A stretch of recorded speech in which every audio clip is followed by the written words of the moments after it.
Hi, my name's Sam Carter. I'm a singer, songwriter, and a folk singer, both solo and with a band called False Lights. And I also teach privately and at Leeds College of Music on the folk pathway.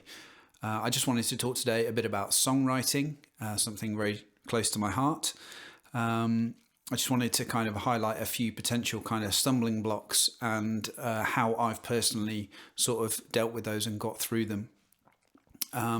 So firstly, one kind of potential stumbling block is the way that we think about songwriting. I think it's very often portrayed as this quite sort of mystical, magical thing, and that songs are things that sort of hit certain people out of the blue, the people that we call the creative people, and that they're sort of uniquely able to sort of channel this raw creative energy from the universe somehow and turn it into songs.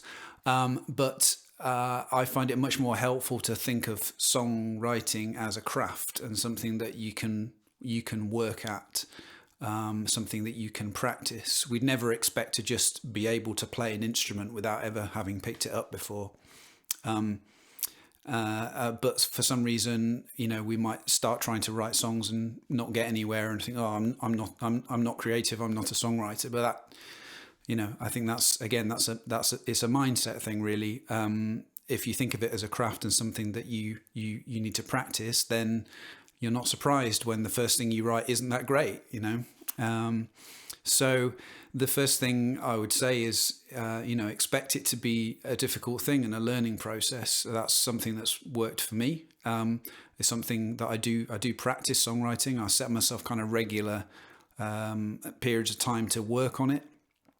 And it's definitely something that I think of more as a craft, although, songs themselves are magical things. When we hear them, the actual process of songwriting is not magic. It's a practice. So I would say that setting out some regular time to sit down and practice it and thinking of it as a creative craft rather than as divine inspiration is a helpful thing.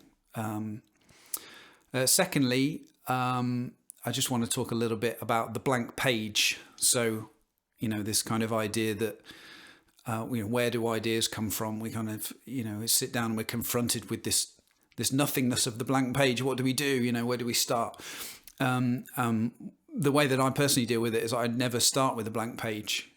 So one thing that I'll do is I keep a journal, and I just write down thoughts, reflections, introspections, and I find it's really handy to have time regularly away from busyness and away from social media and away from the news to just sit and see what's going on for me, what's on my mind, and to write that down. Very often within that that raw material will be stuff that I can use for writing songs, although I don't explicitly keep a journal with that purpose. So keeping a journal is a great thing to do. Secondly, I play guitar a lot. Guitar is my instrument, so I'm working on sort of raw guitar ideas all the time, listening to a lot of guitar players and slowly amassing ideas that I can potentially use for songwriting. And so when I sit down at my blank page, which isn't blank, I will sit down with a list of notes, and the notes might say, you could have a go at writing a song about this subject that might have come out of my journaling. I might have an idea for a title or just a line, just a phrase that I've heard somebody say that I've written down that just sounds like it could go somewhere as a song idea. And also I could have a chord progression to try, or a rhythm to try on the guitar, or even some recordings of bits and pieces that I've tried out. So that's how I avoid ever having to deal with being faced with a blank page, really, is that I've always got something on my little notepad or on my recorded into my phone, ready to sort of take up as a creative idea. So that's how I would deal with the blank page scenario. Thirdly, I just want to talk a bit about lyrics, which is something that can be really tricky. One thing that I find quite helpful to think about is to think about writing in a particular key, in the same way that we play in a particular key as musicians. You know, if we're playing in the key of C, if you're an experienced musician, you'll know that there are, you know, if I say to you, let's play in the key of C, you'll instantly be able to kind of call up a bunch of chords that would work in the key of C. Similarly, if we're writing a song in the key, let's say we're writing it in the key of C, as in S-E-A, then we would know that there are a bunch of associated words that can go with the word C, you know, tides or shoreline, or, you know, a whole bunch of stuff. You know, it could be an endless list of stuff that we could consider part of our key signature, you know, vocabulary, if you like. So think about writing in a key in the same way that you think of playing in a key, and that will allow you to kind of amass a vocabulary around that subject that you can then use to build a consistent kind of body of language around as raw material for your song about the sea, for example, that we've been talking about. So that's one way of kind of generating some lyric ideas. Another way would be to use traditional music. So, or be inspired by traditional music at least, you know. So for example, I've written songs where I've taken a melody from a traditional song, and I've written a new set of lyrics to it because something about the way that it sounded, I just heard a different set of lyrics belonging to that song, or just an alternative set of lyrics. So that's one thing you could do. You might just, you know, listen to, there's obviously huge body of work there.